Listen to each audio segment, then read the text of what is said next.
Dear students, now we are going to an important theorem. It's a well-known theorem. It is known as Schrodinger's theorem.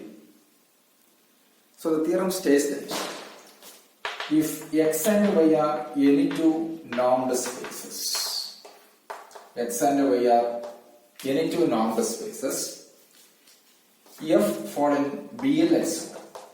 F is a bounded linear map from x to y. If f is in CLX1, if f is a compact linear map from x to y, then the transpose of f, that is denoted as f dash, the transpose of f fall in CL y dash x dash. And when y is a Banach space, the converse of this theorem holds only when y is a Banach space. This is Schrodinger's theorem. If x and y are any two normed spaces, f is a bounded linear map from x to y. If f is a compact linear map from x to y, then the transpose of f is in CL y dash x dash. Means transpose of f is a compact linear map from y dash to x dash. And the converse of this theorem holds only when y is a Banach space. So, come to the proof. So, the necessary argument says this. In order to prove f dash, the transpose of f, that is read it as f dash, it's a compact linear map from y dash to x dash. Then, by the previous arguments, it is enough to show that f dash of some u, where u is a open ball on y dash, then its closure is a compact subset of x dash. That's our requirement. Okay. Now, consider f is in CLXY. F is in CLXY means we know that f of u closure for any open ball u of x, f of u closure is a compact subset of which one? Compact subset of y. Now to show, in order to show this, this one is a, or f dash is fall in CL y dash x dash. For suppose we know that when f is in CLXY, then for any bounded sequence xn in x, this f of xn has a convergent sequence in y. That's our first theorem. In this chapter, we did that when f is a compact linear map from x to y, then for any bounded sequence xn in x, f of xn has a convergent subsequence in y. So in order to prove f dash is in CL y dash x dash, we have to show that for any bounded sequence in y dash, then f dash of, or let y dash en, or for any bounded sequence in y dash, then f dash of that sequence has a convergent subsequence in which one? X dash. So for that, let y dash n be a bounded sequence, which is a bounded sequence in where? Bounded sequence in y dash. Since y dash can be a bounded sequence in y dash means there exists some alpha greater than 0 such that norm y dash n strictly less than alpha for n equals 1, 2, 3, etc. Okay. Now consider norm of y dash n y or modulus, whatever may be. Modulus of y dash n y minus y dash n such for each y and for each y and z fall in y. Choose y and z in y, where y be a normed space. Consider mod y dash n y minus mod y dash n z, or norm y dash n y minus norm y dash n z, which is equals norm of y dash n into y minus z by the property of norm, which is less than or equals norm y dash n into norm y minus z But we know that norm y dash n less than alpha, so it is strictly less than alpha into norm. Norm is again a constant, a scalar quantity. Suppose it is some alpha or beta, so it is strictly less than some alpha 1. Okay, or strictly less than alpha into norm y minus z, whatever may be. Norm y minus z is again a scalar. So that means modulus norm y dash n y minus y dash n z strictly less than alpha into that one. Okay. Now, let T equals f of u closure. What is u? U be an open ball in X. What is u? U be an open ball in X. Open ball in X means set of all X of all in X with the norm X less than 1. Okay. T equals f of u closure. Then consider set of all y dash n are restricted to T, where n equals 1, 2, 3, etc. Consider this set. Set of y dash n restricted T, where n equals 1, 2, 3, etc.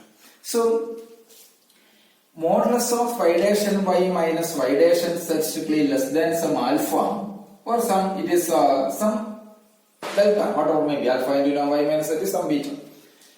Then clearly we can say that this y dash n for all y and for z following y, T is f of u closure, and u be an open ball in X. So this y dash n y is an EQ continuous function.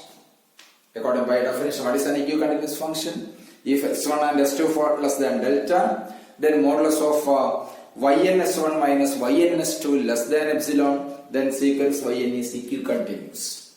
Here y dash n is an EQ continuous. Why? Because of which satisfies this condition. Mod y dash n y minus y dash n z strictly less than some epsilon, then the sequence y dash n is EQ continuous.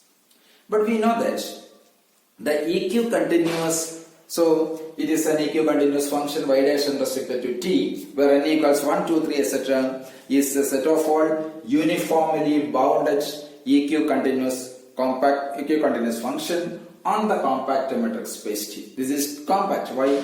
Because we know that f is in CLXY. So f of u closure is a compact subset of y. We know that f of u closure is T. So T is a compact subset of compact metric space. Therefore, this set of all y dash n restricted to T be a compact term.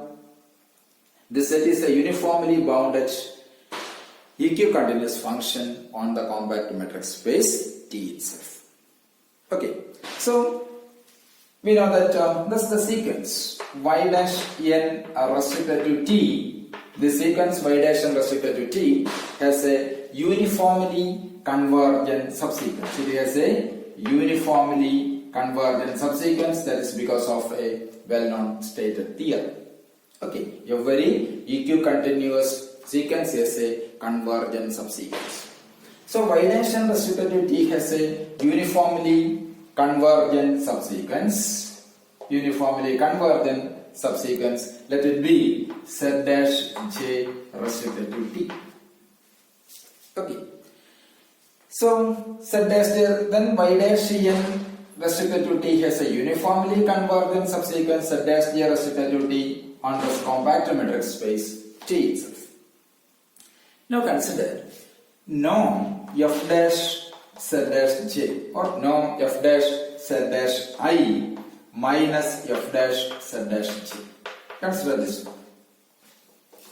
For z dash j, what is z dash j? Yes, y dash n restricted to T has a uniformly convergent subsequence z dash j restricted to T on this compact metric space T. So consider norm f dash z dash I minus f dash z dash j. By definition, it equals supremum norm f dash of z dash I minus z dash j of x for all x of all in u. What is u? U is an open ball in x. Okay. So, which is equals by definition, that is supremum norm z dash I or modulus of z dash I modulus of z dash I minus z dash j of z dash j into f of x. Okay, supremum modulus of z dash I minus z dash j into f of x, where x fall in u. Okay, according by definition of this. So, which is less than or equals supremum modulus of z dash I of y minus z dash j of y, where for all x fall in u with the norm x less than or equal. Similarly, this is y fall in t. X fall in u with the norm x less than or equals 1. That means here y fall in t. Okay. So here norm f dash z dash I minus f dash z dash j equals supremum of this one, the because of definition.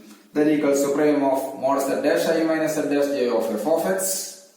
That's again by definition, which is less than or equal supremum of this one. Okay.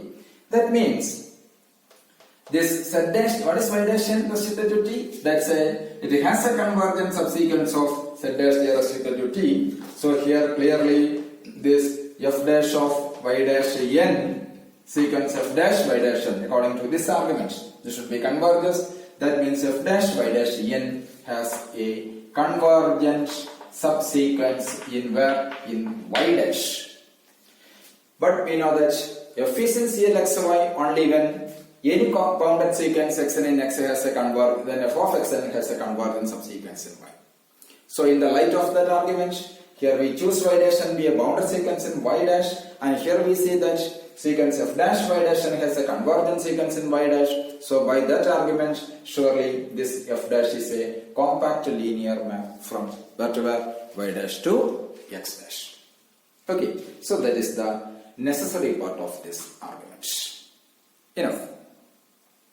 Now we are going to its reverse inclusion. A reverse inclusion holds when its reverse inclusion holds only when y is a Banach space. Now consider this reverse inclusion. Let y be a Banach space. Y is a Banach space, means complete non-linear space. Completeness is preserved. Suppose y be a Banach space and f is in BLXY, f dash is in CLXY, y dash x dash, then we have to show, it remains to show that f is a compact linear map from x to y. We know f dash is in, when f is in CLXY, we prove f dash is in CLY dash x dash. So when f dash is in CLY dash x dash, we can argue that f double dash fall in CL x double dash y double dash according to the same argument. When f is in CLXY, under these conditions, if f is in BLXY, then f dash is fall in CLY dash x dash. Here we argue that when f is in BLXY, same, and instead of f here f dash is in CLY dash x dash, then it's again the next transpose, double transpose of f, that is f double dash, that fall in CL x double dash y double dash. Okay, right. Now consider the canonical embedding. The canonical embedding, we know what is canonical embedding, jx from x to x double dash and jy from y to y double dash. Consider these two canonical embedding. Then by the non-result, we say that f2 dash of jx equals jy of f. This is an already proved result. When jx and jy are the canonical embedding from x to x double dash and y to y double dash, and f is in BLXY, then we know that f2 dash of jx equals jy of f. Okay. So we start from what is jy f of u? Consider jy f of u. Jy of f of u equals jy of f of u, that is f2 dash jx of x. By definition, it is f2 dash of jx of x, where this x fall in u. Okay, x fall in u. But what is u? We know that u is a open ball in x. So this x fall in u means this x following x with a norm x less than or equals, so strictly less than 1. Norm x strictly less than 1. So which contained in f2 dash, so which contains f2 dash jx of x, but jx is a canonical embedding from x to x double dash.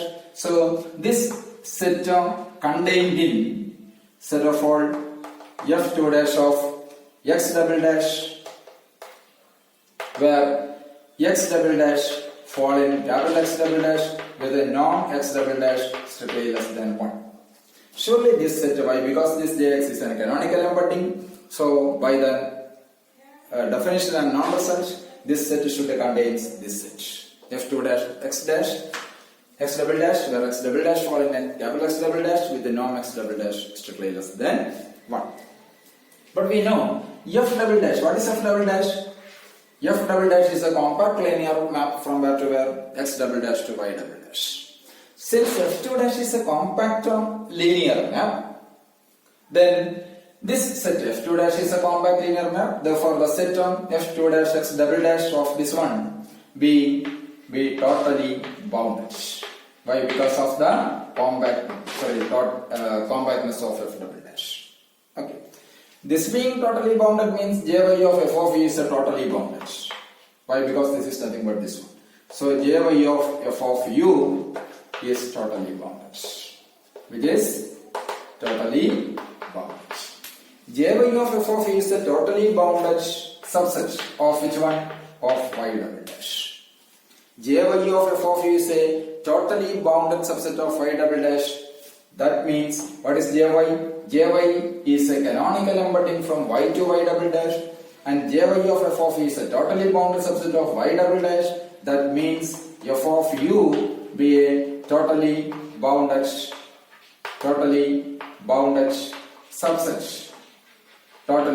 subset of y.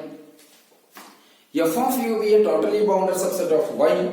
Moreover, y is Banach, so that implies this f of u, then jy is y is Banach, therefore this f of u closure is a compact subset of y. F of u is a totally bounded subset of y. Again, y is Banach means completeness is preserved. Therefore, f of u closure is a complete and totally bounded subset of y. F of u closure is a complete and totally bounded subset of y means f of u closure is a compact subset of y. So by definition, this f is a compact linear map, that is f is in CLX. So this is the reverse inclusion. This is what we require. Okay, so this reverse inclusion holds only when y is a Banach space. Why? Because of the completeness is ensured for the Banachness of y. Okay, thank you.